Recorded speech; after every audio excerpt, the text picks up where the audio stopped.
Unified 911, anong matutulong namin sa'yo? Anya ti maitulong mi ken kahapon. Anong may tatabang ko sa Unsay imo? akong ikatabang nimo? Ngini makadabang na misal ka no. Sa anumang wika o dialekto, may tulong na darating sa iyo.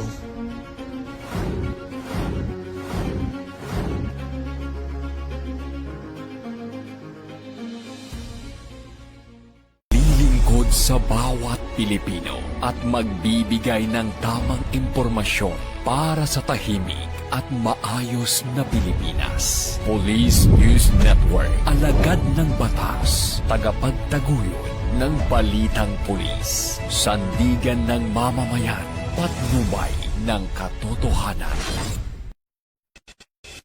La Campo Crame, maghahatid ng pinakahuling kaganapan at nagbabagang balita. Ito ang PNN Police News Network.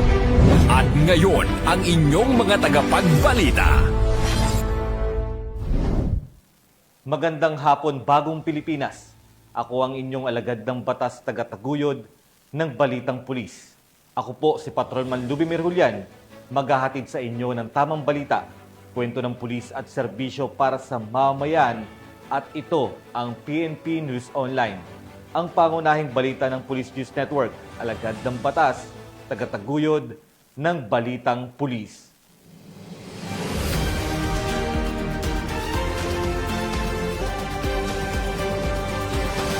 Narito ang mga balitang dapat niyong abangan. Lalaking nagpaputok ng baril, arestado sa Rojas, Palawan, ilegal na baris nasamsam. Wanted person sa kasong murder, nasa kote ng Northern Samar PNP. At miyembro ng Covides Terrorist Group, voluntaryong sumuko sa Zamboanga del Norte.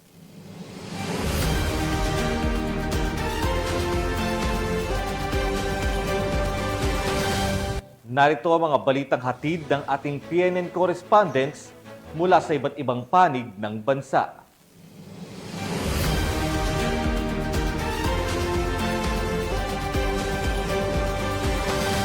Simulan natin ang balita mula sa bahagi ng Luzon.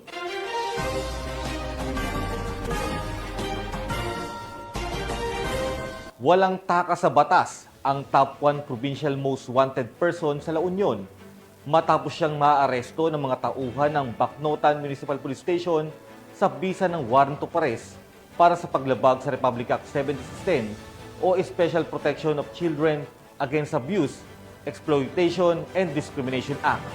Police Master Sergeant Marvin Jake Romero sa report.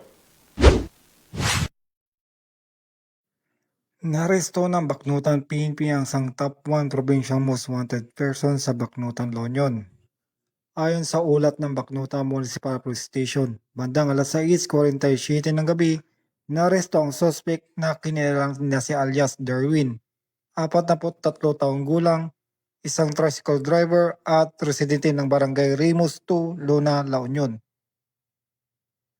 Naresto ang suspect sa bisa ng warrant of arrest para sa paglabag sa Section 5B, Article 3 ng Republic Act 7610 o ang batas na nagpoprotekta sa mga bata laban sa pang-aabuso sa ilalim ng Criminal Case Number 18137. Dinala ang suspect sa istasyon para sa karagdagang dokumentasyon at disposisyon bago ipasa sa korte ng pinagbulan ng kaso. Mula dito sa Ilocos Region, ako yung PNN correspondent, Police Master Sergeant Marvin J. Romero, alagad ng batas, tagataguyod ng Balitang Pulis. Maraming